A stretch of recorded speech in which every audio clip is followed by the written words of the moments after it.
Mother centers have always encouraged women to advocate for themselves and their families.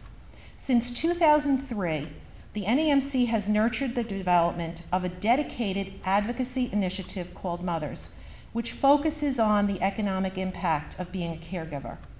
It is through this initiative, coupled with our earlier efforts, that we're finding supporters stepping forward to become individual members of the NAMC.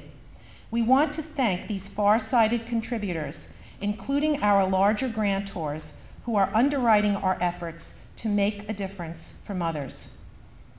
It's my pleasure now to introduce to you Valerie Young, our advocacy coordinator, and our woman in Washington, who will tell you a little bit more about mothers and about her important role in that work. Good morning, ladies and gentlemen. My name is Valerie Young. It's nice to see you. I've heard about Mothers Centers. I've heard about the mothers that go there and what they do, and I have never actually been with any of you until today. And I must say you are a funny group of people. You're a resilient and resourceful group of people. You're smart.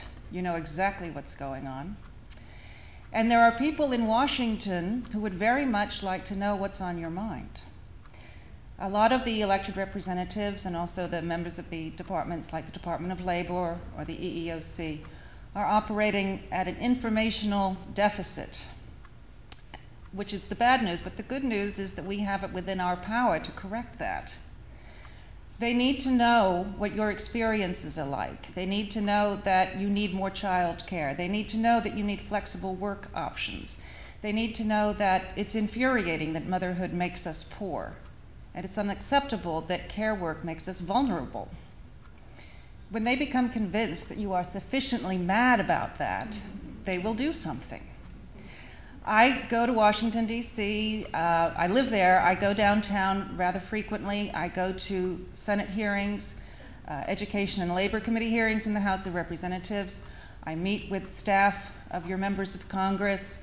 I say to them, you know, this is what the women of America are asking for. This is what we need. We're trailing tremendously behind the rest of the world. There are solutions. There are public policy solutions for paid maternity leave, paid parental leave, paid sick days, paid family medical leave for when a relative or a spouse is sick. All of these things are entirely possible. And you get all of this, yes, we're very interested, but you know it's complicated and there are other people who have different views and blah, blah, blah. The only missing piece is you. And once you become convinced of the rightness of your position, and once you become impassioned by the injustice which is being worked upon you every single day, once you get to the point where you say, we're fed up and we're not going to take it anymore, change will happen. They want to know, they will listen. So my job is to tell them what you think and what you feel and to tell you what they're doing. That's why I am heavily involved in the Mothers e-news. I want to make sure that all of you go to the Mothers website and you sign up for the e-news because it's how I can keep this conversation going with you from this weekend on into the future. And how you can find out what's happening there and how it affects your life, and believe me, it does affect your life. And perhaps more importantly, what you can do to affect it. So, don't be afraid to get mad. Don't be afraid to become thoroughly annoyed and ticked off.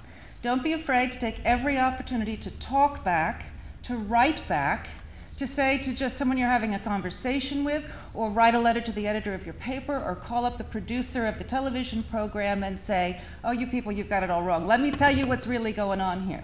You are worth listening to, you will be listened to, and change will happen because of what you say. Thank you.